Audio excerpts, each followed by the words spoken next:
Emmanuel versus Tanuja. చూసేద్దాం ఎవరు రైటో ఎవరు రాంగో. తెలియాలంటే వీడియో చివరి వరకు చూడండి. నచ్చితే లైక్ చేయండి, ప్లీజ్ సబ్స్క్రైబ్ చేయండి అబ్బా. Let's dive into the video. నాకు ఒక వర్షన్లో తనుజ కరెక్ట్ అనిపించింది, ఒక వర్షన్లో ఇమాన్యుయల్ కరెక్ట్ అనిపించింది. 2 పాయింట్స్ నేను చాలా క్లియర్గా చెప్తానమాట. ఏదైతే బొమ్మల టాస్క్ అని చెప్పాడో ఆ బొమ్మల టాస్క్ ఎపిసోడ్ మళ్ళీ వెళ్ళి చూడండి. నేను లైవ్ చూశాను, ఎపిసోడ్ చూశాను, ఆ రోజు కూడా చెప్పాను.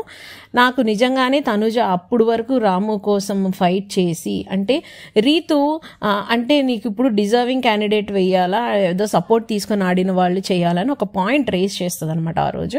సో ఆ పాయింట్లో నేను ఆ రోజు కూడా అదే స్టాండ్ మీద నిలబడ్డాను. అన్నిసార్లు తారుమారు తక్కరమారు చేసినా సరే రీతు రాముకే సపోర్ట్గా నుంచుంటుంది. అటువైపు నుంచి శ్రీజ, ప్రియ ఎన్ని క్వశ్చన్స్ వేసినా అవతల వాడి మనసులోని ఒపీనియన్ బయటికి తేవడం కోసం కొంచెం కన్ఫ్యూజన్, డిస్ట్రాక్షన్ గేమ్ రీతు ఆడుతుంది అనమాట. ఆ ప్రాసెస్లో ఎన్నిసార్లు వేసినా రీతు రాముకే నుంచుంటుంది. కానీ తనుజ మైండ్ మార్చుకుంటుంది, తనకు ఓన్ డెసిషన్ లేకుండా ఆ ట్రాప్లో పడిపోయి అప్పుడు వరకు ఇమాన్యుయల్ కోసం ఫైట్ చేసి లాస్ట్కి రాముని కెప్టెన్సీ చేస్తుంది. సో ఆ విషయంలో తనుజ 100% రాంగ్.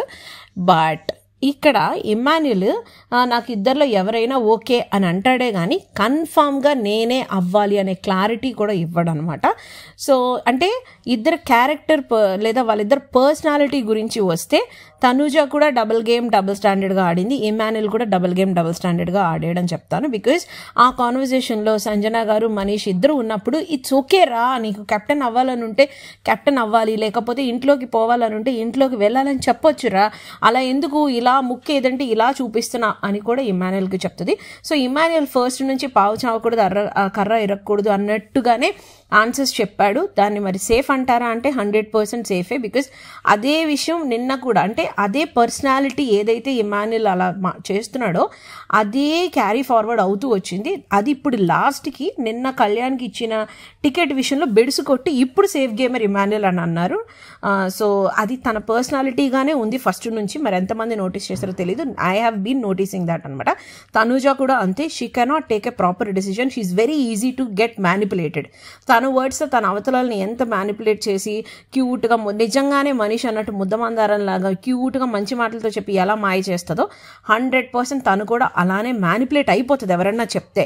అందుకే నాగ్ సార్ ఎవరి గురించి వీడియోస్ వేసినా నెక్స్ట్ సెకండ్ ఆ మనిషి మీద తన ఒపీనియన్ మారిపోతుంది. స్టిక్ ఆన్గా తన ఒపీనియన్ ఏదైతే తనకు ఫస్ట్ నుంచి ఉందో ఆ ఒపీనియన్ మీద స్టాండ్ అవ్వదు. రీతుకి డీమన్కి చూడండి, ఎన్నిసార్లు వేసినా sir I know him sir అని తను నమ్మిన దానికి రీతు స్టాండ్ అయి ఉంటుంది. బట్ తనుజ కూడా ఈజీలీ మ్యానిపులేటెడ్. సో ఈ విషయంలో ఇద్దరు డబుల్ స్టాండర్డ్స్ అని నా ఫీలింగ్.